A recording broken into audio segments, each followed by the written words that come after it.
When I came to Australia, it was too difficult for me because I can't speak English, no job,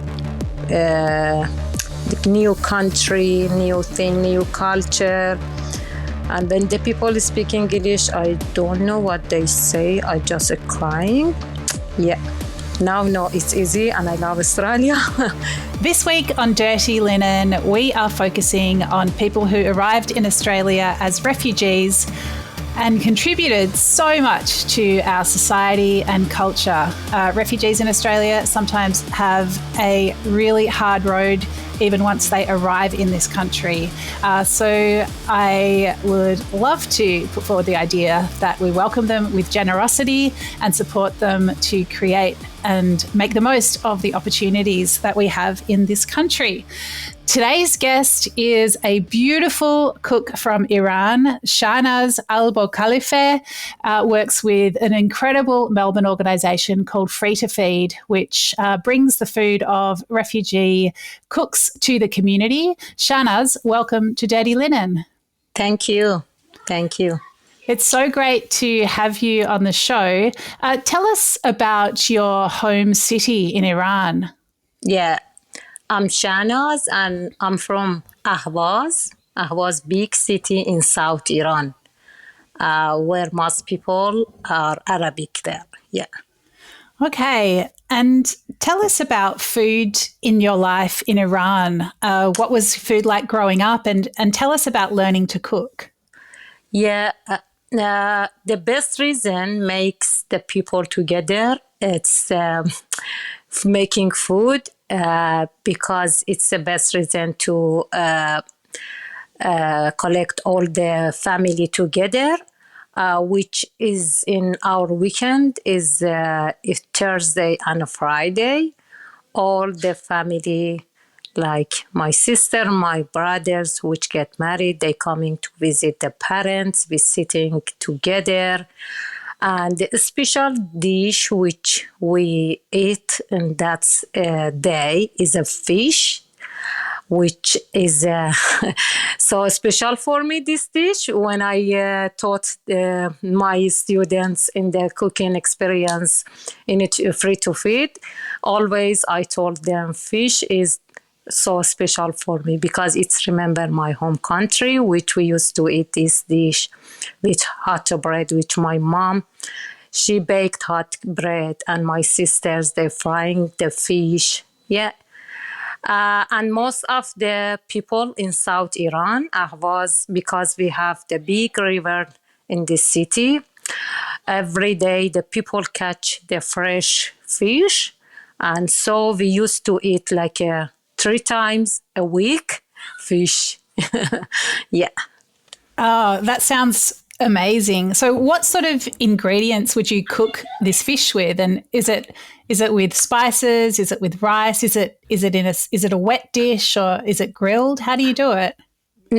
No, it's with the rice, which is with green rice. How is green? We chop the fresh dill and with board bean. We fry board bean and should be garlic in this dish makes the dish is so yummy. Yeah, we mix the fresh dill and board bean with steaming rice and hot bread, fresh bread and fish. Sometimes we make the fish like we make it barbecue, and sometimes now we fry the fish. And yeah, it's so special for me. Yeah. And not too much spicy. Actually, Persian food is not too much spicy. It's like a mild, not too much spicy. Sounds so delicious. And how do you find the fish in Australia compared to the fish in Iran? It's a little bit different, which we don't have like a Boromondi fish in Iran. But in Australia, we used to cook and we teach the people with like a Boromondi filo, which is so yum and actually is expensive, but it's so yum. But we have some of kind of fish in Australia, which we can find it in Iran, but some of them, no, we couldn't find it. Yeah. Interesting. And Shahnaz, did you learn to cook at an early age? Actually, no.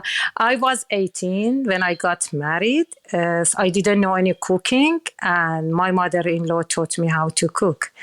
Because in my home family, my mother, my sisters, and yeah, they cooking, and I was the youngest Dora, and no time for it taught me, And when I got married, yeah, my mother-in-law taught me how to cook. Yeah, she was my first teacher in my life too.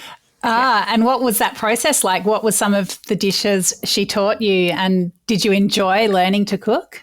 Yeah, first they taught me you can make eggs like an omelette for us, and I was crack the eggs in the pan without any oil and the salt, and yeah, and after that, my mother-in-law, she was like, don't worry, yeah, I want to teach you how you make the food. You want to be a perfect cook. Yeah, so after that, she showed me how first we making the omelette, because it's a simple way, just with tomato and eggs, onion. And after that, step by step, she taught me how to cook the like main dish, the dip, the bread, the yogurt, how we make the yogurt, how we make the tomato paste. Yeah. Yeah. Wow, that's sounds like a real university there. Yeah. Yeah, kind of university, yeah. So Shahnaz, I know that you came to Australia as a refugee. Is there anything that you would like to share about your reason for leaving Iran and your journey to Australia?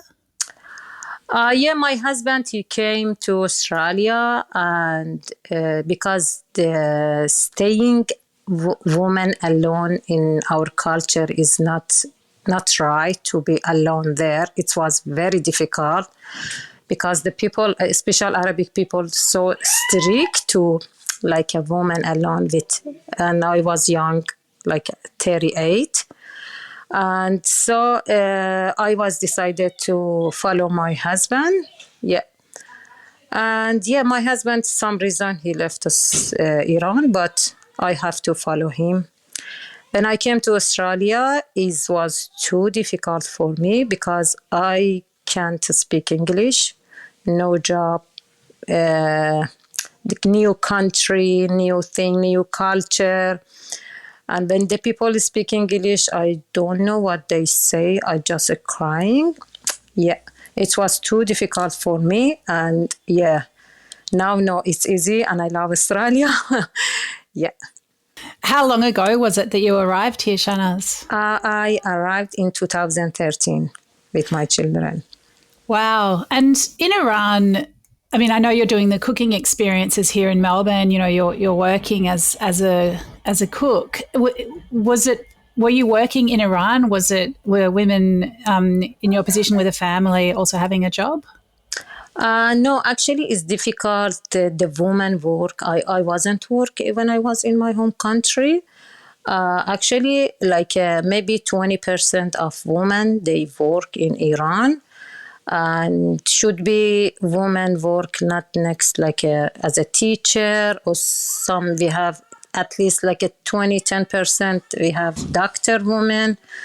It's special in our city, Ahvaz, the Arabic people.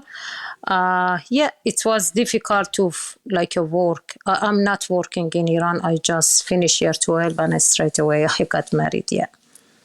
And so, I mean, you mentioned it was so difficult to come here without speaking English. What about other things that you had to adjust to here? How has it been for you over the past decade? Because when I arrived, I was alone, and I traveled alone with little kids. Yeah, and yeah, when I arrived, no English. It's a new area. The home is different. Anything, it was new for me. And especially when I want to drop off and pick up the kids from the school, no any I can't drive the car. it was no right to study, no right to work. It was too difficult. We missed all my family, all my memory in Iran. And yeah, I was depressed for a couple years. But after that, I was so happy. After that, I decided to learn English. I went to the Melbourne Polytechnic. I studied there. I finished certificate 4. Yeah, working. Yeah. Yeah, it's for a couple years it was difficult, but after 4 or 5 years it was easy, more than before. Yeah. Shahnaz, tell me about connecting with Free to Feed and the kind of experiences that you offer there. Yeah, so after when government announced you can work, so I decided to find a job. I went to the Brotherhood in Epping, and they show me the organization. The name is Free to Feed. They need the people to cooking instructor, assistant. So I went there and I met with the manager, and yeah, they accept me. They make a time and appointment for training, and even they pay for the training. They pay the people. I've been work with lovely people, Free to Feed, which I call it is second home for me. It's it's actually when I work with lovely people, I feel comfortable, safe, and happy. And I work with lovely people since 2018. Yeah, I love my job. Actually, Free to Feed, they help the people, special asylum seeker. Yeah, I feel very comfortable with them. Yeah. Oh, I'm so glad that, you connected with Free to Feed. So if somebody books in for one of your Persian cooking experiences, what could they expect? As a guest? Yeah. Oh, they very lovely, because it was actually I love all the people, but when I see the people is like a Persian, I was excited and surprised. Oh, the Persian coming to our class too. Yeah, I had. Really? Yeah, yeah, we have a 4 cooking instructor, Irani, and yeah. And what sort of dishes will you teach them? Actually, I have so many classes for the vegan people, vegetarian people. I have a meat cooking class. Yeah, fish. Yeah, it's so amazing, the fish. Yeah, yeah. I have a 4 kind of class for any for the gluten free, celiac people. Yeah, I have different special class. Yeah. Wow, that sounds amazing. And Shahnaz, I mean, I'm sure people learn a lot about you and your life as well as Persian food when they're at your classes. But what would you like the Australian community to know about refugees? Yeah, I had classes which I was so nervous. It was in election day, and when I tell them my story, which because I left my one of my daughter in Iran. When I left her, she was 15 years old. She was engaged in our culture. We have to stay with next to husband, or we couldn't leave him and come with family when engaged. So she was engaged and I left her, and she's now mom and she has a 2 little daughter. And when I share my story with my guests, Australian people, actually they was amazing, and all my guests and my students was amazing. And in 5 years, I didn't have any problem with anyone. They are so kind. They listen to my story when I share my story. Yeah, when I tell them this is election day, please help us. If the Labour win, we can. Yeah, they can give the a visa to the people. I've been like 8 years with Beijing, after 8 years with temporary protection visa. It sounds like when I got visa, I can't see my daughter. It's too difficult for like a separated mom and daughter for like 12 years. Yeah, they most of them, Shana's finger crossed. We all, yeah, we wanna, we with labor, like, we wanna support the refugee people. Yeah, it's one of the support of my guests. Yeah. Wow. I think when people hear those personal stories, they can really relate and think, oh my goodness, imagine being separated from my daughter or my mother. And you just understand that, you know, it's real people with, you know, with broken hearts wanting to see each other. So, you know, the Labor government was elected and there were some changes to refugee policy. A lot of people on temporary protection visas were given a pathway to permanent residency. Is that what's happened to you? Has your permanent residency come through? Yeah, I hope so. Yeah, we It will, apply yeah. for the permanent visa. Yeah, we're And waiting. Yeah. And then would you hope that you and your daughter can meet in a third country? Because I imagine you couldn't go back to Iran, right? Yes. It's yeah, it's like a dream for me to visit my daughter and she can, yeah, see me. Absolutely. I mean, I also have my fingers crossed for you and your daughter now, Shahnaz. Thank you so much. Appreciate. Thank you. I heard a beautiful story through Free to Feed about you, Shahnaz, which was when you had childhood school lunches, you used to carry a little bowl and spoon. Can you tell me about that? Yes. It's yeah.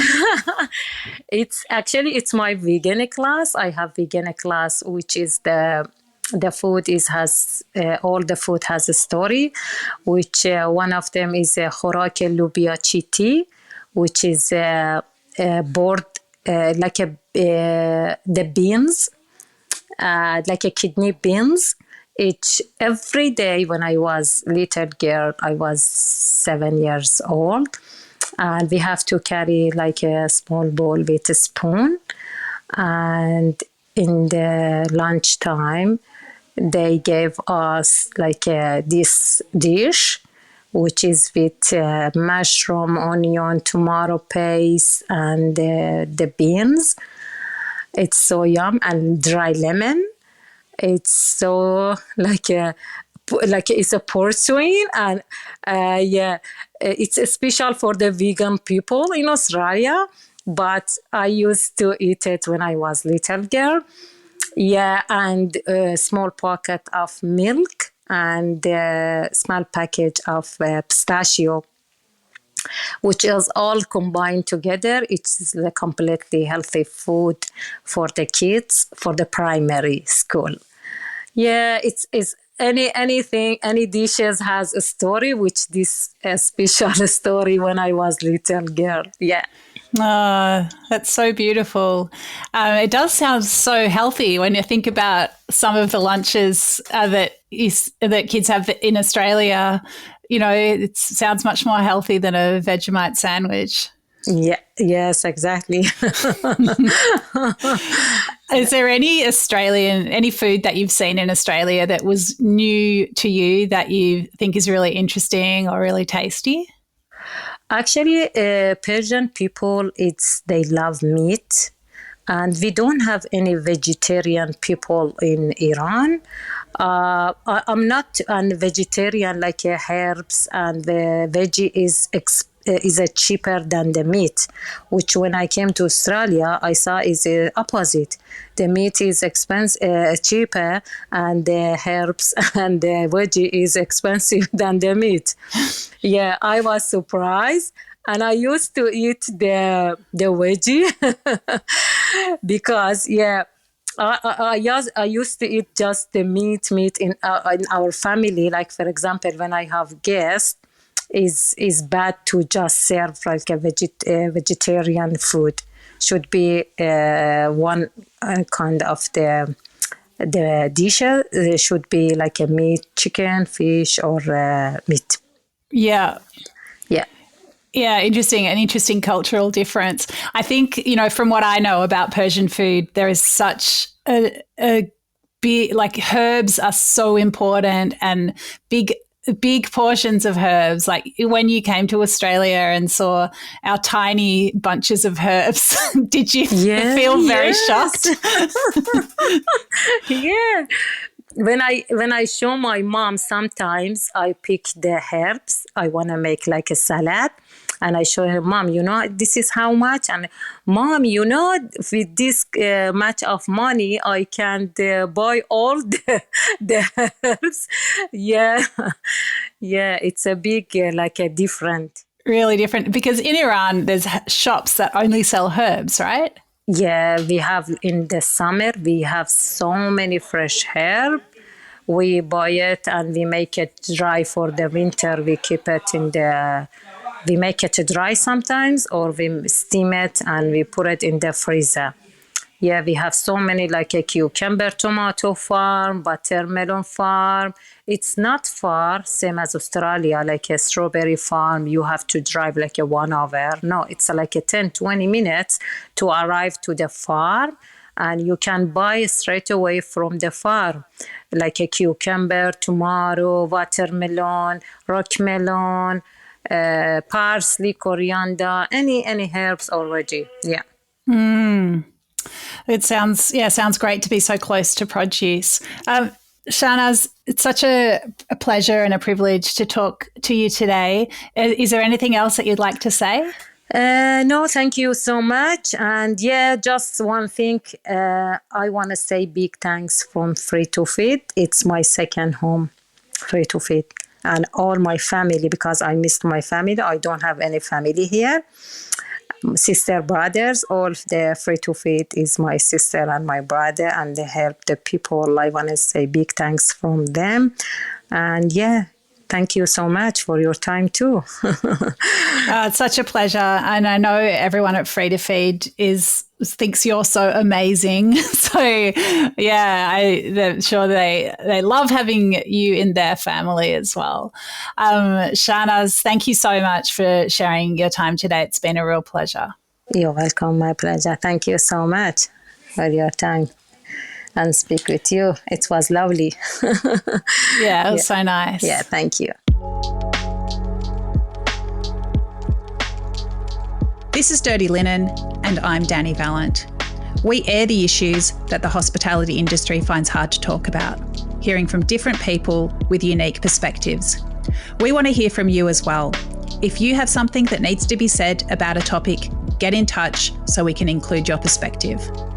Contact us at dirtyLinen@deepintheweeds.com.au or hit us up on Insta at Dirty Linen Podcast.